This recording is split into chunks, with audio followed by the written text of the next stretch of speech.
We're working on another tower. That'll be the next video and stuff like that. Don't worry about that. Fuck was I talking about? Oh yeah. You know, I was watching a podcast. No, not watching, but listening. I like to listen to podcasts and shit like that when I'm rolling around on the floor and training and stuff like that. And it just sort of opens my mind up to a few things. Podcast, it's called Dark Horse Podcast, which is done by a guy and his wife, Brett Weinstein, Heather Heyer. I had talked about them before. But one of the, they had a guest on they were talking to. I don't remember the chick's name. I'll put it over there somewhere or some shit. And it struck me because it was exactly what I've been preaching. You know, what I've been saying as it pertains to the whole angry quad thing. Shut up. Stomach's perfect size. Holding on to it. My stamina.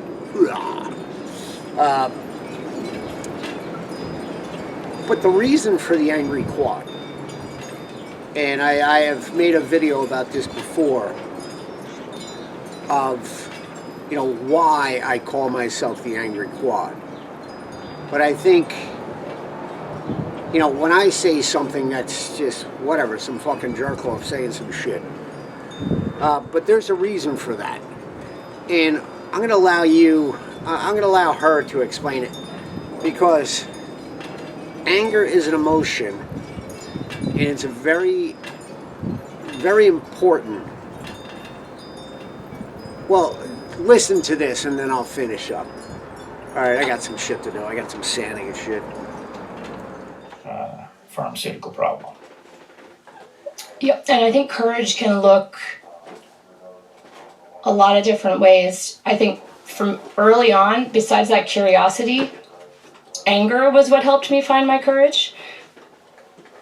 Grief was what helped me find my courage. And so I think this is not about, not that you are saying this, of course, but this isn't about getting myself in a great headspace to go forge ahead. This is actually about the very opposite. Lean in to how fucked up you feel, to how despairing you feel about all of this, to the outrage you feel, and you, because these emotions in and of themselves are neutral. They can become destructive and harmful to oneself if, you know, engaged with in a certain way, but they can become constructive and transformative and cathartic and empowering when you harness them and use them in service of your future self. And so I think I wasn't consciously doing this, but in retrospect, I see, yeah, I was taking all of that pain I felt about the realization that I'd been through what I'd been through, and I started a blog. I began writing my story.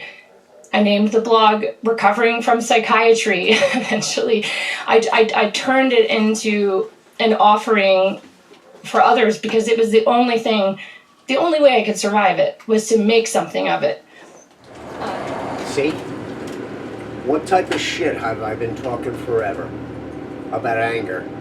Understand that. This is unsolicited, unprompted, and it hits the nail on the proverbial head. What the fuck do you want from me? Embrace the anger.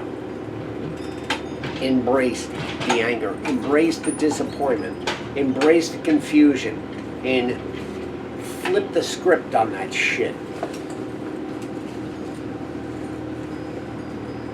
You can either focus it and use it as a tool to battle back whatever the situation you may be dealing with, or you can let it kill you. It's up to you, man. It's up to you.